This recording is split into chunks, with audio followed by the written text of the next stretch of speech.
I'm in a tiny little greenhouse with Jack Biggie of Al's Garden Centers because this is a place that you have built, Jack, to grow asparagus, isn't it? This is Jack's private reserve. So what we're going to be talking about today is planting, some, how to plant them, and then showing you some of his amazing asparagus in here. So just start us out from the beginning, Jack. All right, this is a 1-year dormant plant. You can buy them dormant and plant them. We pruned back the roots on this one a little bit just so I don't have to dig such a big hole. And that's how a lot of people do buy their asparagus. Right, like this as a dormant plant. I would be buying it in February, March. This time of the year, if it's laying around the stores, it gets pretty dried out. Yeah. But I've taken it in June, whatever was left, threw it in containers and everyone grew. Yeah. Depending on watering. But the trick is with asparagus is that you want it about 6 inches deep. As you see, I've got a fairly deep hole here, probably 6 to 8 inches deep. I just spread out the roots that look like an octopus. Yeah.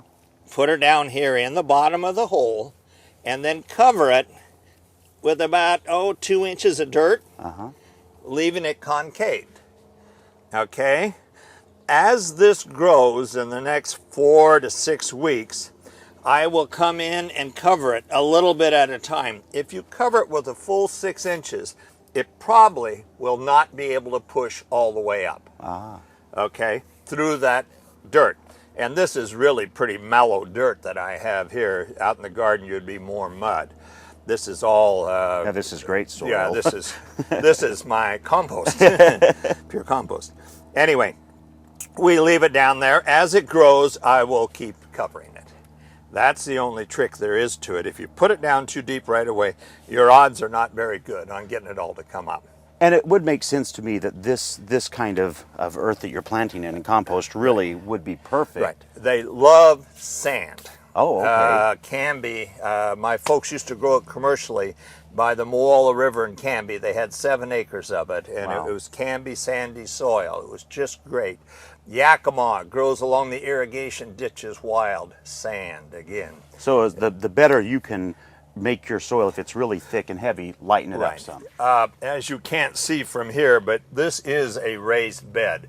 Do not try to plant asparagus without a raised bed. Okay. I tried it for 5 years, finally put 2x6s on edge, and I had a bed of asparagus on the 6th year. So otherwise, you can learn from Jack's 5-year lesson and not wait that long. I'm not too quick on learning, as you see. Well, now I see a couple of grown by Al's plants here too. So these are the ones that are actually planted up. Right. This was last year. We just potted them up, and now, as you can see, I've got roots all over. Take some of these off. What a shame. Yeah. But and then you can and this will be then just a year. This would be along. A year ahead. Yeah. Right. Now on the one I just planted, you're not going to be able to cut off of that for 3 years.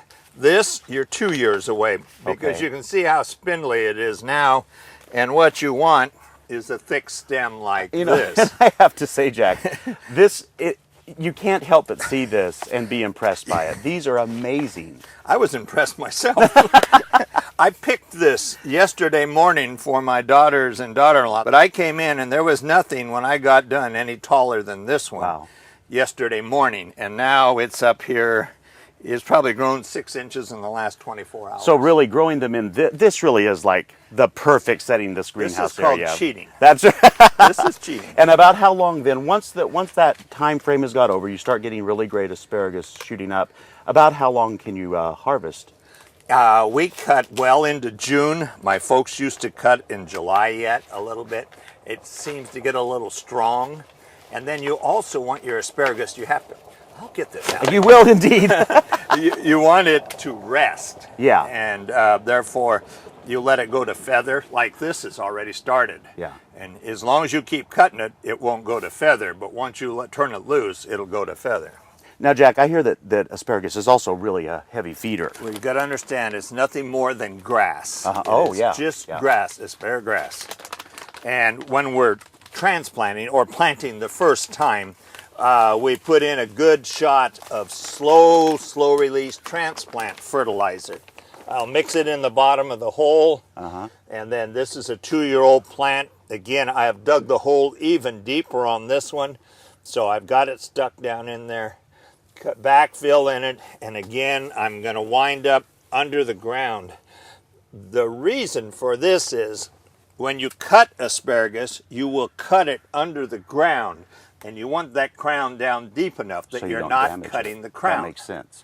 And then this super slow is the stuff you use once it's grown. The slow release, I put it on in February, just before we cover the house, because it's got to last through June. Yeah. Well, you know, if you love asparagus and you want to learn how to grow it yourself, certainly go to any of the Al's Garden Centers and talk to them about it. Buy your stuff, get it in the ground, have a great harvest for yourself. Thank you so much, Jack. You bet. Thanks for coming.